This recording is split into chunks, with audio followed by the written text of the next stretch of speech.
ही पैगाम देना चाहती हूँ। गुजरात का हमने देख लिया किस हद तक ये लोग गिर सकते हैं। कुछ नहीं बिगाड़ेंगे लोग, चाहे पुलिस हो हुकूमत हो, 4 दिन जेल में रखेंगे, रखो, केस फाइल करते करो। हम लुटेरे नहीं है, चोरी चक्के नहीं है, हम तो फ्रीडम फाइटर है। चाहिए जो औरत अपने घर को परवान चढ़ा सकती है, इस देश को संभाल भी सकती है।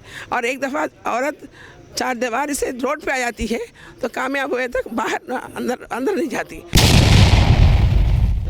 अस्सलाम वालेकुम नाज़रीन, मैं हूं अब्दुल अलीम। आज हमारे साथ तेलंगाना रियासत की एक ऐसी खातून मौजूद है जिन्होंने सारे तेलंगाना में तहलका मचा है। आमतौर पर सोशल मीडिया पर बहुत एक्टिव रहती हैं, यहाँ तक कि वो एक सोशल एक्टिविस्ट भी है। हम उन्हीं से बातचीत करने जा रहे हैं इसलिए कि उन्होंने दिल्ली के शाहीन बाग का दौरा किया और वहाँ की हकीकत क्या है मालूम करने की कोशिश की। दिल्ली के शाहीन बाग के मुतालिक कई गलतफहमियाँ बाहर फैलाई जा रही है और सियासी कायदीन अपने तरफ से मनगढ़ंत बयानात दे रहे हैं। तो क्या हकीकत है, हम उन्हीं से बातचीत करते हैं और देखते हैं कि आप सोशल मीडिया पर बहुत ज़्यादा एक्टिव रहती हैं और ख़वातीन के अंदर एक जोश भी आपने पैदा किया है।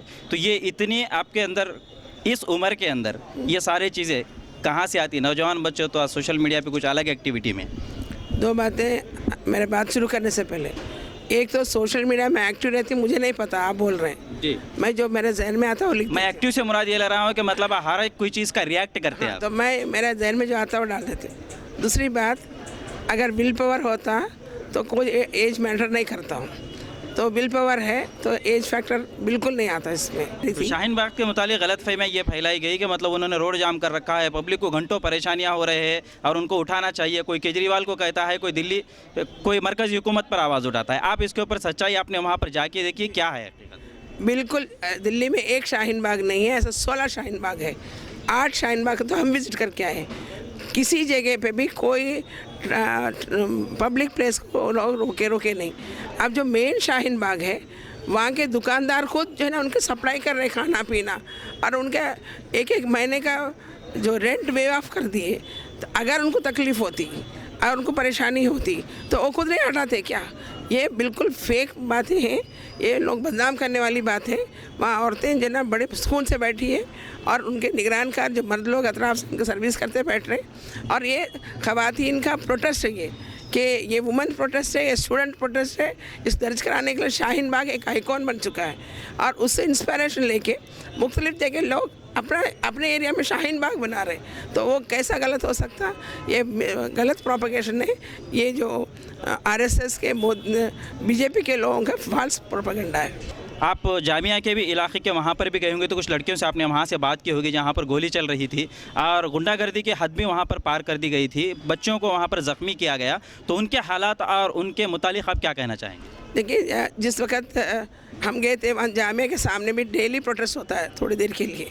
हम वहाँ पे भी देखे थे, गेट के सामने थोड़ा सा प्रोटेस्ट होता है। साइलेंट बैठते हैं, बस थोड़े नारेबाजी लगाते हैं, तो तकरीर करते हैं, चले जाते हैं। ये उनका रूटीन वर्क है।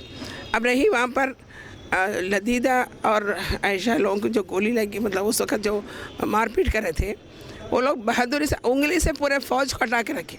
उनके पास कौन सा हथियार था कि ये उनकी बहादुरी थी, उन्हें उंगली से पूरे फ़ौज को हटा के रखे।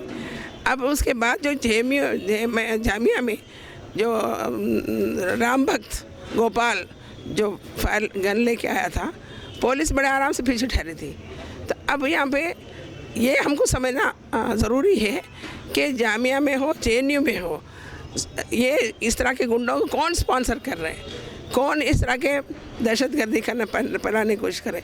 शाहीन बाग में इतने सारे लोग वहाँ बैठे हैं, आ रहे जा रहे, और बाहर से लोग आ रहे जा रहे।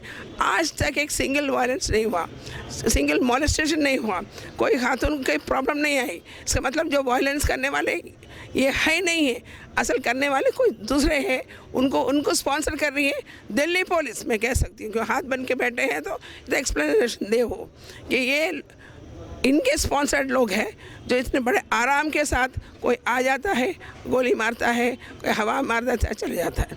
तो ये उनके ऊपर तकलीफ़ है, उन महसूस करते हैं, अनप्रोटेक्टेड महसूस करते हैं। लेकिन उनके उस तमाम शिद्दत के बावजूद इनके अंदर की गर्मी कम होती।